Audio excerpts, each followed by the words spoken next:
પહેલી વખત જ્યારે આ ડબ્બો લીધેલો ત્યારે તમને વિશ્વાસ હતો કે નહીં હતો? નહીં વિશ્વાસ નહીં હતો. નહીં હતો?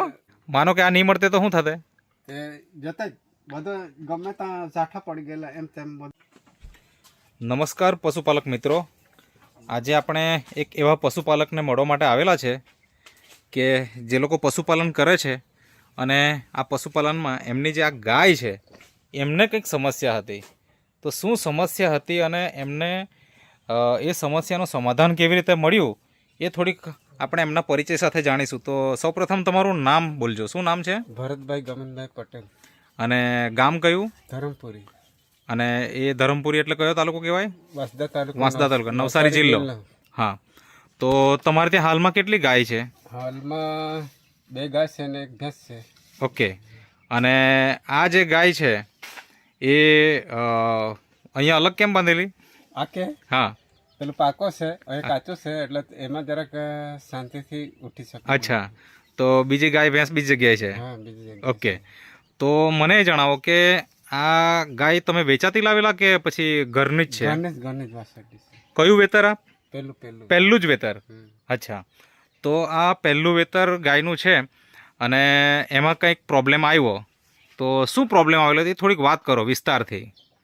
આ છે ને 9 મહિનાને 5 દિવસ 9 મહિનાના 5 દિવસ થયા. હા, ત્યારે શું થયેલું? આ બેસી ગઈ પછી ઉઠે જ નહીં એટલે પછી ગામમાંથી જે ભાઈ છે તો દવા આપતો હતો. એટલે 9 મહિના અને 10 દિવસ થયેલા એટલે ગર્ભ હતો, ગાભણ હતી ગાય અને વિયાણનો ટાઈમ થઈ ગયેલો અને એવા ટાઈમે એને આ એક સમસ્યા એવી બેસાણે બેસી ગઈ. તો એને જે ખોરાક ખાવાનો કે પછી એવું બધું એ તમે કઈ રીતના મતલબ આપતા, શું કરતા? એમ એ છે તો દવા સાથે આપી દે, બાજરી થોડીક, ગુવાર.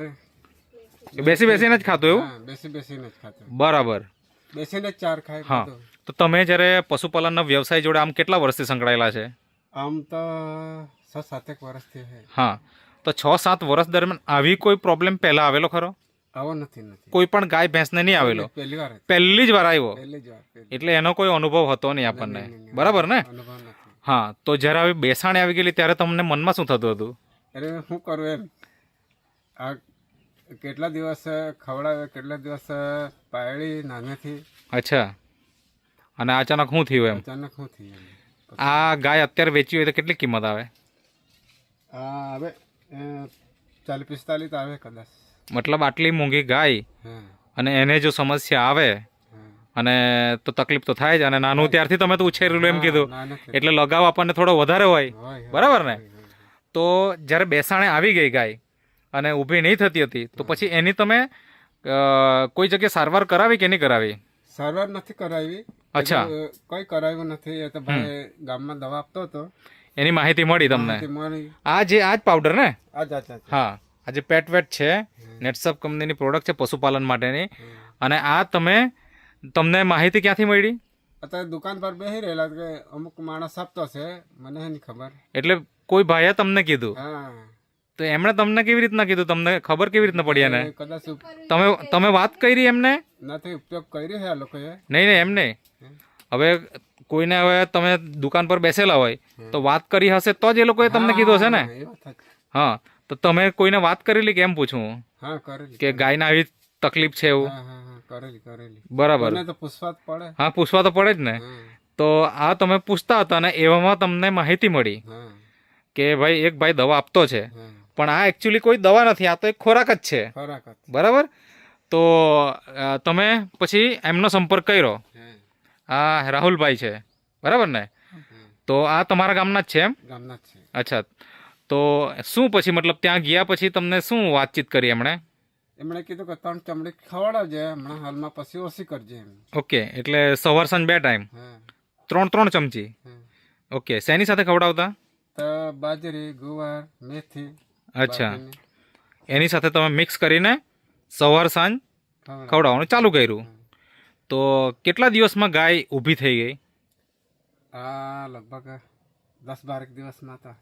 અચ્છા, 10 થી 12 દિવસની અંદર ગાય ઊભી થઈ ગઈ એની જાતે જ? તમારે કંઈ સપોર્ટ કરવાની જરૂર નહીં પડી, બરાબર?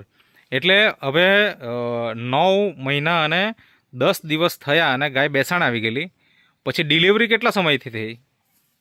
ડિલિવરી થઈ થોડા દિવસમાં થઈ ગઈ, 2-4 દિવસમાં, 2-3. એટલે બેસાણ હતી ત્યારે જ કે ગાય ઊભી થઈ પછી? નથી બેસાણે જ. બેસાણી હતી ત્યારે જ ડિલિવરી બી થઈ ગઈ, હા, એવું જ કહેવા માંગો ને તમે? એવું જ, એવું જ. હા, ને પછી આ પાવડરની માહિતી મળી, હા, બરાબર ને? હા. એટલે ગાયનું વિયાણ થઈ ગયેલું અને પછી તમે આ પાવડર ચાલુ કર્યો, આ માહિતી તમને મળી એટલે. હા, હા. તો આ પાવડર ચાલુ કર્યાના 10-12 દિવસે પાછી એ ગાય ઊભી થઈ ગઈ. એવું થઈ ગયું. તો જ્યારે બેસાણે હતી તે સમયે એનું દૂધ કેટલુંક નીકળતું? ત્યારે નીકળેલું હે 3 લીટર, વધારે નથી. અચ્છા, 2 ટાઈમ મળીને કે એક જ ટાઈમ? એક જ. એક ટાઈમે 3 લીટર. તો સવાર સાંજ મળીને કેટલું નીકળતું? એ 5 લીટર થઈ જાય. અચ્છા. હાજરમાં 2 લીટર. ઓકે. અને પછી આ પાવડર ચાલુ કર્યો, પછી એ ગાય ઊભી થતી થઈ ગઈ જાતે જ, તો ત્યાર પછી કેટલું દૂધ આવે? હવે અત્યારે કેટલું આવે? અત્યારે 5-5.5 જેવું 6 લીટર સુધી જાય. એક ટાઈમે? હા, એક ટાઈમે? હા, એક ટાઈમે. સવારે? અને સાંજે સાંજે? 4.5 લીટર જેવું જાય. સાંજે 4.5 અને સવારે 6 લીટર સુધી, હા, એટલે લગભગ 10.5 લીટર સુધી દૂધ પહોંચી ગયું. હા, જે એક સમયે 5 કે 5.5 લીટર સુધી જતું, હા, તો દૂધનું ઉત્પાદન બી ડબલ થઈ ગયું એમ કહેવાય ને? હા, ડબલ. બરાબર ને? તો બહુ જ જોરદાર રિઝલ્ટ મળ્યું છે. પહેલી વખત જ્યારે આ ડબ્બો લીધેલો ત્યારે તમને વિશ્વાસ હતો કે નહીં હતો? નહીં, વિશ્વાસ નહીં હતો. નહીં હતો? પણ પછી ખવડાવવાનું ચાલુ કરીએ તો બધા માણસ બીજું તો શું કરીએ એમ, બરાબર ને? બીજું તો કરીએ હું. એમાં તો એ હાલત ખરાબ ને ગાયની, એટલે કરે હું એમ બીજું. બરાબર, એટલે પહેલા દિવસે વિશ્વાસ નહીં હતો, પણ જ્યારે ખવડાવવાનું ચાલુ કર્યું 10 દિવસ 12 દિવસ પછી ઊભી થઈ ગઈ, હવે સંપૂર્ણ વિશ્વાસ આવી ગયો ને? હમણાં સંપૂર્ણ વિશ્વાસ. હા, તો આ જ વસ્તુ છે કે પશુપાલક મિત્રો, સૌપ્રથમ આપણને કદાચ વિશ્વાસ એટલો ન હોય, પણ આ પશુપાલકે કીધું તેમ એક વખત વાપરવાની શરૂઆત કરશે તો તમને પણ 100% વિશ્વાસ આવશે કે આ વસ્તુ કેટલી જોરદાર અને કેટલી પાવરફુલ છે. તો બીજા બધા પશુપાલકને શું કહેવું છે તમારે? આ વાપરવું જોઈએ કે નહીં વાપરવું જોઈએ? વાપરવું જોઈએ. વાપરવું જોઈએ ને? વાપરવું. તમે વાપરશો ને? મેં તો વાપરવાનું છે, હજુ છે એટલે ધીમે ધીમે. ઓકે. અને એમ કહેવાય એના કેટલા રૂપિયા તમે આપેલા? 1000. 1000 રૂપિયા. તો 1000 રૂપિયાની સામે તમારી 45,000ની ગાય બચી ગઈ ને? હા, બચી ગઈ. માનો કે આ નહીં મળતે તો શું થતે? તે જતા જ બધું ગમે ત્યાં ઝાઠા પડી ગયેલા, એમ તેમ બધું. અચ્છા, એટલે શરીર ઉપર ચાંદા બી પડવા લાગેલા હતા હા, બેસાણે રહી એટલે, હા. બેસી રહી એટલે. હા. તો જોઈ શકો તમે આ નાના દાગ ધબ્બા અત્યારે પણ તમને દેખાશે કે જ્યાં આગળ ચાંદા પડેલા હતા. તો પશુપાલકને ઉમ્મીદ ન હતી, પણ આજે એ ગાય જીવિત છે, હયાત છે, અને 45,000 પણ બચી ગયા, ગાય પણ બચી ગઈ, દૂધનું ઉત્પાદન પણ વધી ગયું. તો પશુપાલક મિત્રો, તમે પણ આજે જ ઓર્ડર કરો, અને એ ઓર્ડર કરવા માટે આજે રાહુલભાઈ છે એમનો તમે સંપર્ક કરી શકો છો.